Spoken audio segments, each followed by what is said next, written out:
Donc la structure locale d'accueil du Queyras, une petite particularité, c'est qu'on est une association qui est conventionnée avec la communauté de communes, mais c'est une association qui anime et qui porte les actions sur le territoire.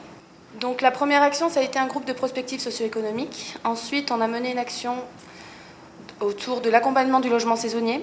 Ensuite, sur l'accueil et l'amélioration de la vie des nouveaux arrivants sur le territoire. La mutualisation des emplois et une action transversale qui concernait l'animation du plan d'action et plus particulièrement l'animation des actions potentiellement portées par des partenaires extérieurs. Donc le groupe de prospective, c'est une action qui a été menée par un prestataire qui est Alexandre Alves, donc auquel j'ai participé mais de loin. L'objectif, c'était de réunir des gens issus de tout milieu, tout village du Queyras, et avec un objectif principal de discuter et de trouver des alternatives au tout-tourisme qui, chez nous, on tend vers ça. Et en fait, on se rend compte qu'aujourd'hui, c'est de plus en plus difficile et qu'il faut essayer de voir comment on peut faire pour trouver d'autres issues. Donc il y a 14 membres qui se sont manifestés, on a eu 14 réunions, plein d'idées, 54, avec des thématiques. Et à l'issue de toutes ces réflexions, il y a eu 8 projets sur lesquels il y a des réflexions qui sont entamées et des pistes pour se confronter à des réalités de terrain, en fait.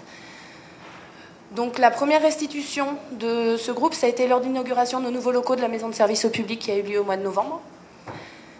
Donc avec ouverte à la population et qui a débouché à l'issue de la présentation de ce groupe sur une intervention de Philippe Chénaud, qui est vice-président à la région, délégué à l'emploi et à tout ce qui est économie un peu alternative et durable et sociale.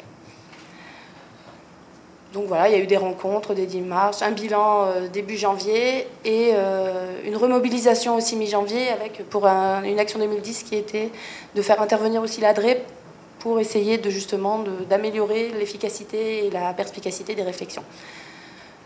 Donc voilà, beaucoup d'idées. C'est un lieu riche d'échanges parce qu'on a des gens qui viennent vraiment, on a des retraités, on a des actifs, des élus, donc vraiment ça discute beaucoup et c'est assez intéressant d'y participer. On a aussi fait venir des intervenants parce qu'il a fallu expliquer certaines choses. Des projets soit préexistants sur le territoire qui pouvaient correspondre à des idées qui avaient été émises, mais aussi on a eu une intervention de Coedyssée et de l'ADRE par rapport au financement et aux différents portages de projets. Comment est-ce qu'on pouvait éventuellement trouver des solutions alternatives ou repartir dans des solutions classiques. Voilà, donc la suite du groupe, et pas sur 2010 bien sûr, c'est de continuer avec une volonté de former les participants, parce que réfléchir c'est bien, mais si on leur donne des outils pour mieux réfléchir, ça deviendra plus concret et plus efficace. Et aller aussi visiter des expériences un peu innovantes, des déplacements sur le terrain. Donc pour ça, on a demandé des cofinancements, on attend des réponses pour l'animation et le développement de ce groupe. Donc le logement saisonnier.